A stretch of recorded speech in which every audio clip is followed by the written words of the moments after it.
was raised by my grandparents until the age of 3. And during those 3 years, I learnt one of the greatest lessons of my life. And that was to appreciate the small things and to be thankful. My grandfather, otherwise known as Adya, was a frugal person. He never wasted. He saves money, food, water, as if he couldn't afford those things. Sometimes, on his morning walk to the market, he'd pick up lost or unwanted things that had been chucked by the neighbours, and he'd bring them home. And as you can imagine, this would drive my grandma crazy because he was bringing back what we valued as rubbish. He wasn't a scavenger, and nor was he poor or lacked the ability to afford these things, but purely because he appreciated the essence of the ordinary objects. In the essence of a changing world, consumerism is ever growing, inequality is growing, but what about our happiness? Government authorities are desperately trying to measure the correlation between happiness and income, but measuring the GDP rate of a country purely does not give a clear depiction of a happiness rate. We assume that a sportier car, a bigger house, and a better paying job will bring us joy, because they did in the past, right? Well, no, because embellishing in the material world creates a society where we are constantly comparing to one another. We want more, and greed takes over. Greed is the unnecessary great need of more. It makes us do dumb things with our money and diminishes our ability to appreciate the small things. We keep buying the latest technology, the newest dropped clothing line, but it never quite satisfies. The recent release of the iPhone X serves as a prime example of this, and I'm sure it has emptied the pockets of many. I have a friend who has bought every single iPhone to be ever released, and recently he was desperately trying to pre-order the newest one. And I remember asking him, why are you spending £1,000 on a new phone when you only just bought one 10 months ago? He confidently replied of, well, there's a longer life battery span on this one, so I can increase my social activity. Then he hesitated for a little while and then continued to say, well, everyone else is going to have one, so I may as well be the first, otherwise I'll seem like a right loser. So there. The true reason why he was spending so much money on buying another iPhone was so that he could fulfill his own social expectations and to live up to the 715 million other iPhones currently in use. Steve Quartz, an anti-consumerist and the professor of philosophy and neuroscience at the California Institute of Technology, studied consumer neuroscience. He led to a surprising conclusion that the reason we consume so much is so that we can feel we become closer to those that are richer than us, and so that we distance ourselves from those beneath us. Imagine if we doubled everyone's income overnight. It would have no effect on your ability to catch up with the rich, because theirs would have doubled as well. Sociologist Max Weber suggests that our social status is defined by the 3 Ps of stratification: power, prestige, and property. Therefore, psychologically, it explains that the reason we splash our cash to buy the new things that we don't need is so that we can build or preserve our social status. A recent survey of millennials asked what their most important life goal was. And 80% said it was to be rich and successful. And 50% of them said it was to be famous.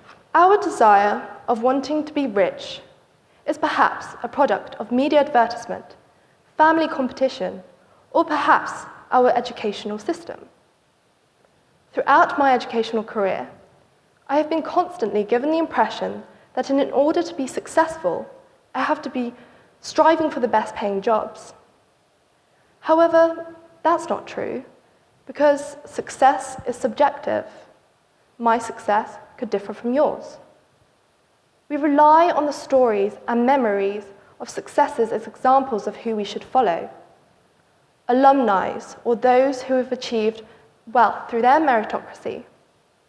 Their journeys sometimes seem as so easy from an outsider's perspective. However, Harvard psychology professor and the author of Stumbling Across Happiness suggests that research reveals that memory is less like a collection of photographs than it is a collection of impressionist paintings rendered by an artist who has taken considerable license with its subject. So, we forget that the raise came from stressful nights at the office or a steeper tax tab. Similarly, when we buy that sportier car, well, that high deflated well before our first trip to the mechanic. Think of happiness generated from money as like a caffeine buzz. We get a raise, we spend it, we adapt it to our improved circumstances, and we seek more money again. And we work up a sweat on what the University of Southern California economist Richard Easterling calls the hedonic treadmill. In so many areas, we know when enough is enough. When we're healthy, we don't strive for extreme health. After a good meal, we're full, we don't order another steak to augment our satisfaction. And as Stephen Hawking suggests, we are in the danger of destroying ourselves with greed and stupidity. In the Western world, the story of wealth is failing to translate into extra happiness. We think that the more money we have, the happier we are. A 20% raise, however, does not give a 20% raise of happiness. There's a happiness threshold.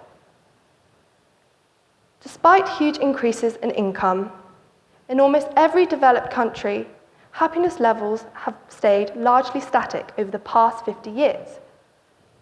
And in 1974, Richard Easterling suggests that people in wealthier countries were no happier than those in poorer ones. A survey of more than 2,000 adults led to the surprising conclusion that the small things in life bring us the true joy and happiness. Think about the most recent thing that made you happy, or the kind of fun that you had in mind. I doubt it was the time that you got promoted, or even the first time that you bought your new home. People often recall that their fondest memories are the ordinary moments that gave them joy in that instant time. So whether that be the picnic in the park, or watching the sunset, or perhaps even generally being with our family, it's the little things we remember, the little moments in our lives, which can pass us by, but which can also mean so much. More than 82% of people said the best things in their life was what they did not expect. According to Glenn Williams' research at Nottingham Trent University, the way to happiness may not just the big things that we plan in lives. On the contrary, they are rather unexpected little things that bring us the everyday smile, and they fill our lives and make us happier. So why is it so hard to accept the idea that wealth cannot increase our mental health? So what does make us happy? Lotto World recently posted an article on the 80 little things for a happier life. They claim that instead of allowing ourselves to enjoy every pleasant moment in our lives, it seems like we're always rushing to catch up. The focus is always on tomorrow and never the now. Many of us can wobble for a second when our favourite brand isn't at the supermarket, or when someone skips ahead in the queue. We feel agitated when we have to wait in that pedestrian crossing, or when we have to stay late at work. So if these small, petty little things can impact us, why can't the good things? Why can't we enjoy nice weather, the smile of a stranger, a scented fragrance, or a cup of hot coffee or tea accompanied by a splendid view? So perhaps the reason that I viewed Adya as a frugal person was because I was trapped on the hedonic treadmill myself. He saved money because he didn't feel the compulsive urge to buy more. He was satisfied with what he already had. More importantly, he didn't need more. Like all of us, we don't need the most expensive phones or the sportiest car. We do this so that we can indulge in looking better than everyone else. Anything more is purely just a luxury. And all the items that he picked up from the floor, unwanted by others, were in his eyes beautiful, genius creations. I'd like to end on a quote from the Dalai Lama. Man, because he sacrifices his health in order to make money. Then he sacrifices money in order to recuperate his health. And then he is so anxious about the future that he does not enjoy the present. The result being he does not live in the present, nor the future.